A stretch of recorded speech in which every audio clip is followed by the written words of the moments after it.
اگه بهت بگم یه پودری هست که تو رو 10 سال جوان‌تر میکنه تو باور میکنی؟ و اگر بگم همین پودر رو خیلیا خوردن و هیچ نتیجه‌ای هم نگرفتن بازم باور میکنی؟ پس مشکل کجاست؟ پودر فیکه؟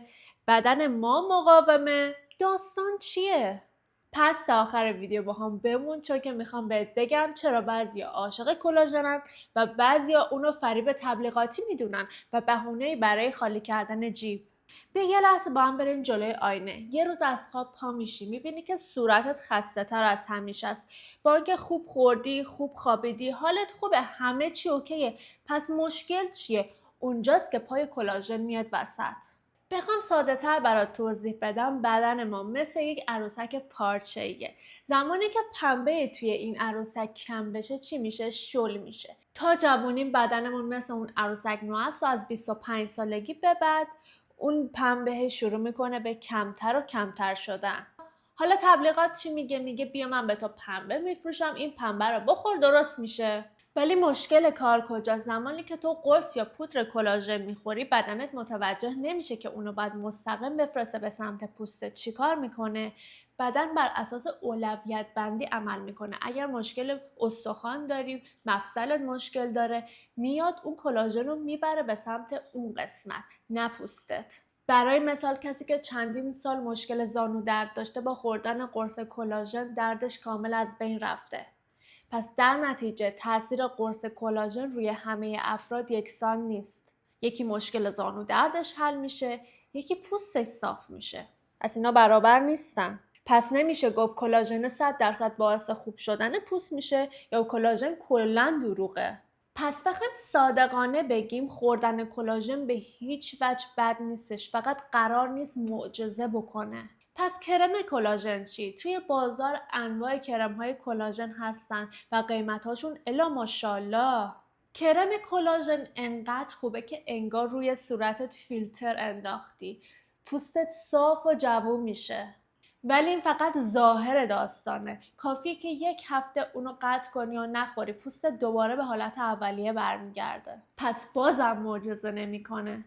تزریق چی میگن؟ تزریق خیلی خوبه. تازگی ها بلاگرها و اینفلوئنسرها همشون انجام میدن، یعنی اونم دروغه؟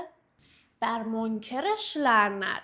عالیه، سریع جواب میده و پوستت عین پوست بچه میشه.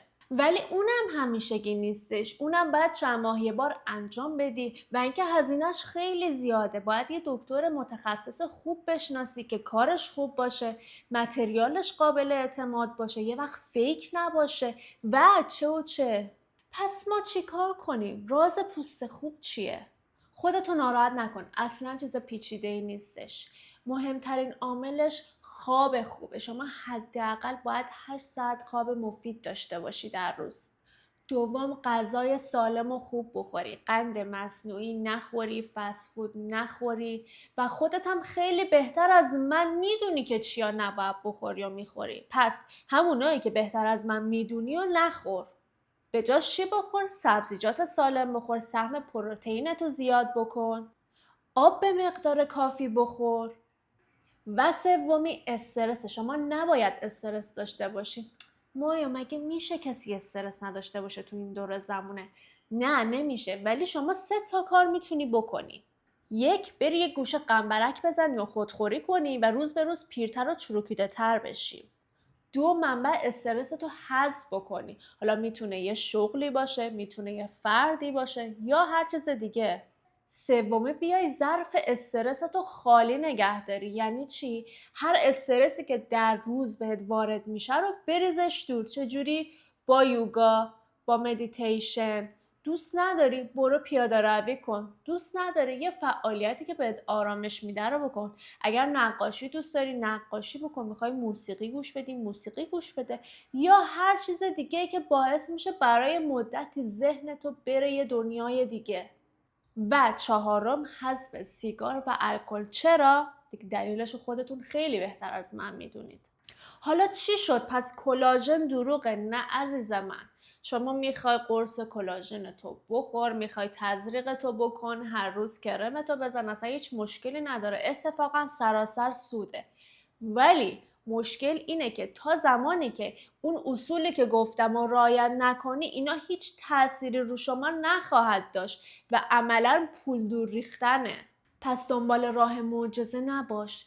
معجزه خود تو هستی. معجزه کارهای کوچیکیه که هر روز داری انجام میدی و به نظرت اصلا مهم نیست.